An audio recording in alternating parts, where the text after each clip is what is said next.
Vous entendez? Oui, oui, oui. Yes. Hello, how are you?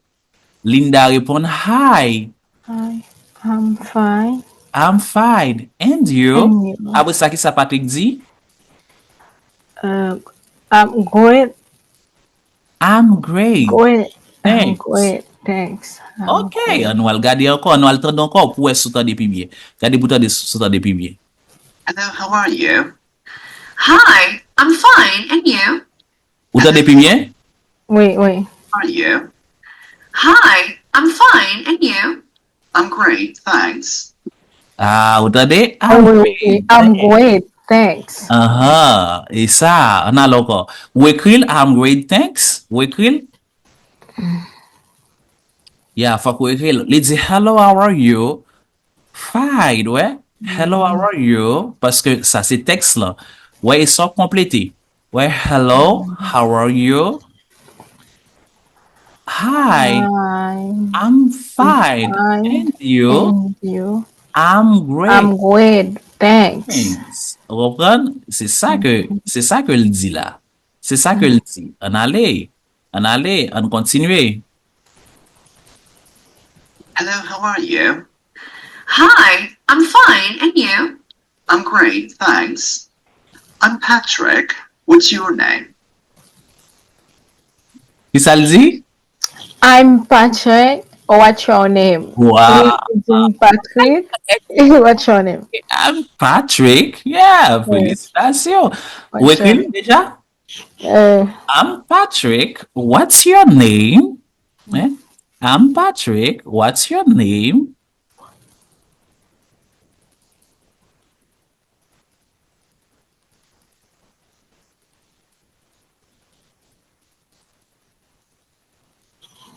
oh, Ok, on a encore. Hello, how are you? Hi, M'entendez très bien, pas vrai? oui, oui, très bien. I'm fine, and you? I'm great, thanks. I'm Patrick. What's your name? My name is Linda. Ça le dit? My name is Linda. Ok, écrit, parce que c'est ça que on va compléter. C'est parti ça on va compléter, ouais? My name is Linda. Après ça, on va lire tout pour moi. My name is Linda. Vous écrivez? Oui, oui. My name is Linda. Ok, on va le tendre encore. Hello, how are you? Hi, I'm fine, and you? I'm great, thanks. I'm Patrick. What's your name? My name is Linda. Well, nice to meet you, Linda. Qui ça le dit? Pas bien saisi commencement, mais elle dit Your Ok, on a encore. Linda. On a encore. Your name? My name is Linda. Well, nice to meet you, Linda. Ça le dit? Nice to me. Uh-huh. Il dit well. Well, Well. Il dit premier, il dit well, qui c'est bien. well, yeah, well. Well, écrit well là, well. Nice to meet you, Linda. Oh, c'est nice to meet you. J'ai pas saisi le mot. Nice to meet Well, you, Linda. nice. Après ça, on attendez. Nice to meet you, Linda. Et puis tout la continue. Nice to meet you too, Patrick. We'll catch you later. Nice to meet you, Patrick. Yes. Ouais, reste là tout. Ouais, l'aime dit tout, hein? Nice to meet you too, Patrick. Ouais, tout ça me dit tout là. Nice to meet you too. Nice C'est, to c'est enchanté aussi. Nice to meet you too, Patrick. meet you. Patrick. Okay. Well, catch you later.